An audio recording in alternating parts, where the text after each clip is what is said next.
He is competing in the Secret Speedcubing World Championships, and he doesn't even know. Neither does he, or she, or him, or them. You get the point. I gave these 31 people, including Felix Zemdeg's Teamman and Soup Timmy, a chance to win the very official title, that I totally didn't make up, of the Secret Speedcubing World Champion, or if you want it to sound cool, the SSWC.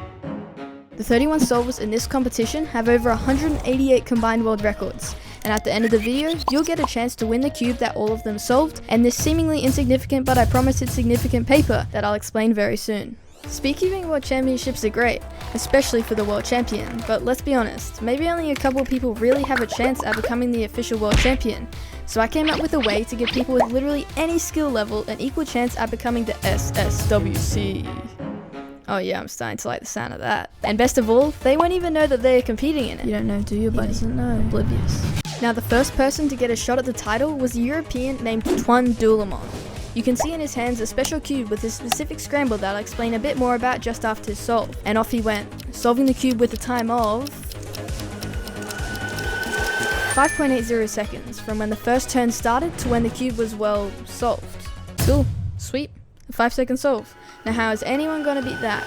Well, this is where my secret competition magic comes in. If I do some maths to compare the time Twan got with what his official PR average is, then it gives him a percentage of 98%. So by just comparing everybody's solve to their own personal record average, everybody has an equal chance at becoming the SSWC.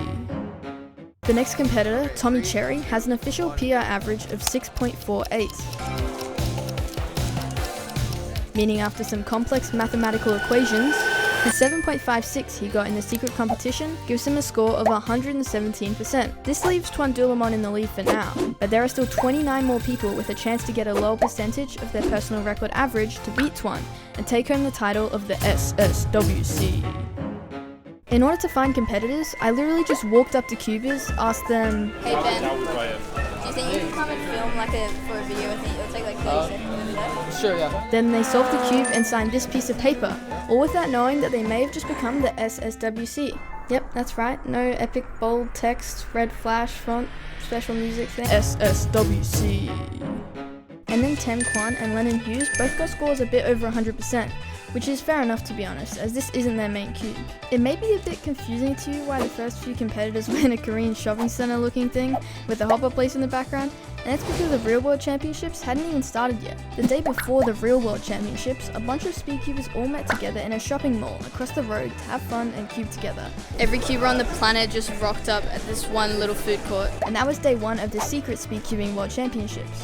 Wait, what did Lennon just sign? Well, it's the will become more significant paper I mentioned earlier that everybody that solves the special cube will be signing, and that you will have a chance to win alongside the cube they are all solving at the end of the video. It says at the top, "I solved," and then the scramble that everybody will be solving. What's special about that? Is that like many people ask me about the scramble, what its significance is, and to be honest, it's, whoa, Ari just absolutely sprinting out of the gate with his solve.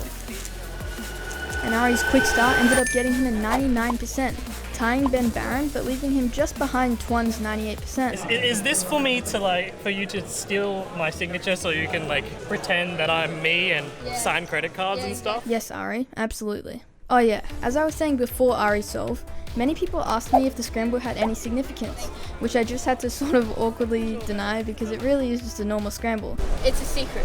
Okay, that's great. For a video. The scramble looks promising with all the greens clumped together, but it is in fact really quite average. So after day one of the Secret Speedcubing World Championships, Twan Dulamon was still in the lead, with both Ben and Ari just 1% behind. But now it was time for the first day of the Real World Championships, or more importantly, the second day of the Secret Speedcubing World Championships, in which there was going to be heaps of people competing, including many world record holders and cubing YouTubers, so I'm excited to see how today pans out. Well, first up was Soup Timmy, a cubing YouTuber with nearly 4 million subscribers, but what is he doing? I told him to go as fast as he could, but Oh, you said as fast as I can. Wait, VLS. Oh. Yeah, look. This. He got exactly 150% of his personal record average, but he did still technically compete in my Secret World Championships, so he signed the quickly becoming more significant paper for you to win later in the video. As I said earlier, I got Tingman to compete in the competition as well, and while Tingman solves, I'm going to very quickly tell you about daily puzzles. And off he goes. Daily Puzzles is an international speedcubing store with cheap prices, awesome customer service, and a large product range, with cubes that fit any skill level. Oh no. Oh no, Tingman's solve isn't going well. So check out dailypuzzles.com.au and use code SWIFTCubing for 5% off to turn that frown upside down. And after signing the very rapidly becoming more significant paper, he got a score of 101%, so he couldn't quite beat Twan either, but surely somebody could get a score of under 98%, right? And right after Tingman, we had the world record holder for 2x2, Zain Kanani. He is the undisputed GOAT at 2x2 with 10 world records, and he's really good at cubing in general, so let's see how he goes when trying to beat his own personal record for 3x3. Even after a very cool solution, he ended up getting 117%, and this actually meant that Tingman, someone who's not particularly known for their speed.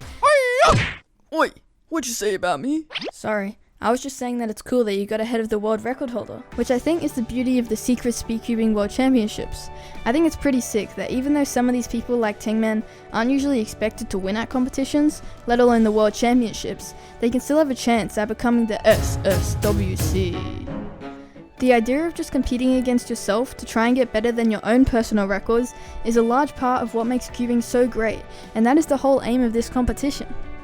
But anyways, next was Zaid Chaudhry, a very fast clock solver that in competition averages 9 seconds for 3x3, so let's see what he gets. So fast, this is gonna be good. Zaid is quick. What a good solve. Wow, a 7.60. This not only finally gets him ahead of Twan Dulamond, but it gives him a score of 83%, which currently puts him in first by quite a lot. I really wasn't sure if anyone was going to be able to beat this and become the SSWC, because 83% is really good for these conditions and it will be tough to beat. Well, another world record holder, Max Xiao, did well but got 90%, putting him in second behind Zaid. A former world record holder for blindfolded, Jeff Park, got 108%. Another former world record holder for blindfolded, Elliot Kobolansky, wanted to do it one-handed for some reason, so it's a 3x3 blindfolded solver solving 3x3 one-handed in a 3x3 two-handed competition. Sounds good. I guess diversity is good, and his solve was the fastest one-handed solve of the competition, at least. Now Michael Nielsen, a former world record holder for the Pyraminx, was solving very well with an awesome solution. And the fast solvers didn't end. We had many more super fast cubers solve, including Chris Mills, Ruheng Zhu, Luke Garrett, Brennan Lin, Carl Santucci, Stanley Chappell, and Seung Hook Nam all solved the cube and signed the... Okay, now it's getting very significant paper. But even though they could solve the cube in 5 or 6 seconds, they couldn't quite beat Zaid from earlier. His 83% seemed unbeatable. I mean, if this many world record holders couldn't beat it, then could anyone? Well, if anybody could beat it, it would have to be the GOAT of cubing, Felix Zemdegs. He has literally gotten 121 of the 188 combined world records of our competitors for the secret competition, so surely he could win, right? I mean, he would be competing with his own personal record average, which was the world record in 2019, but still.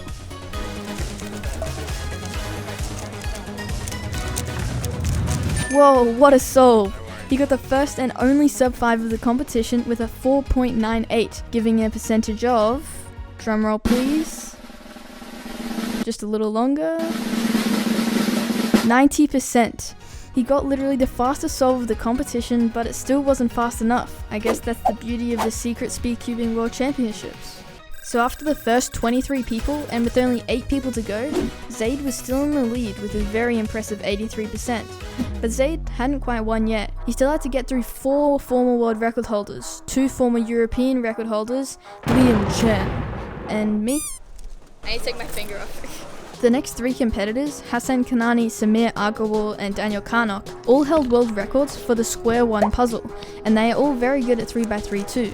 But because this is the Secret Speedcubing World Championships, they are just competing against their own personal records, and they did pretty much on par with everybody else. They all got just over 100%, but the next 2 Europeans, Antoni Paterakis and Julia Sebastian, man, those are some cool names, we're going to give Zaid a run for his money. They both have 4-second official singles and 6-second official averages, so let's see what they get.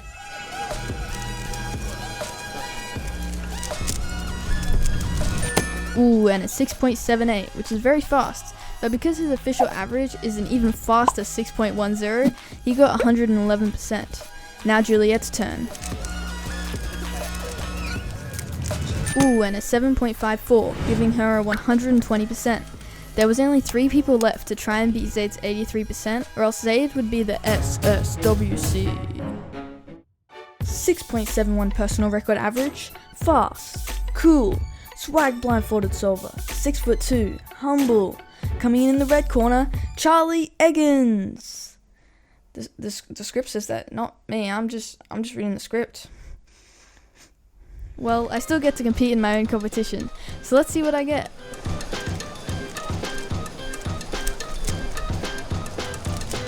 I messed up a bit and got a 7.34, giving me a percentage of 109%, not even close to Zaid. But it's alright, because the last 2 people were absolute legends. Jack Kai, a 3-time world record holder, and Liam Chen, who beat me for 3rd place for blindfolded in the real world championships. Jack Kai, our second last competitor, was going to get under that 83% by Zaid and become the SSWC. I could just feel it. Well, 6 rotations later, Jack unfortunately got just slower than his personal record average, giving him 103%. But surely Liam Chen, the last person with the chance to become the Secret World Champion, could get under that golden mark, 83% by Zaid. It had proven to be nearly unbeatable by 29 other competitors, but Liam Chen was about to try and beat it. I think this competition really highlighted a really awesome part of speedcubing, which is to just compete against yourself to try and get faster. It was so cool to see everybody on an even playing field just trying to solve the fastest they could, which is what people do in official competitions too. And although this is the Secret Speedcubing World Championships and there will be a SSWC, this competition just really showed how awesome it is to just try and keep improving on your previous self, and comparing people to just themselves gave everyone a chance. But now it was time for the deciding solve. If he got a time of 6.40 or better, he would become the SSWC. If not, then Zaid would.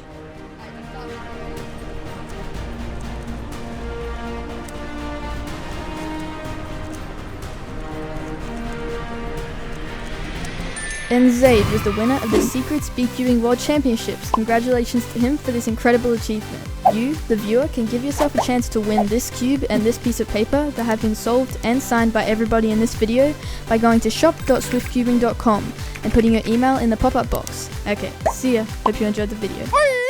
Oi, guys, make sure to press the subscribe button so you will be subscribed.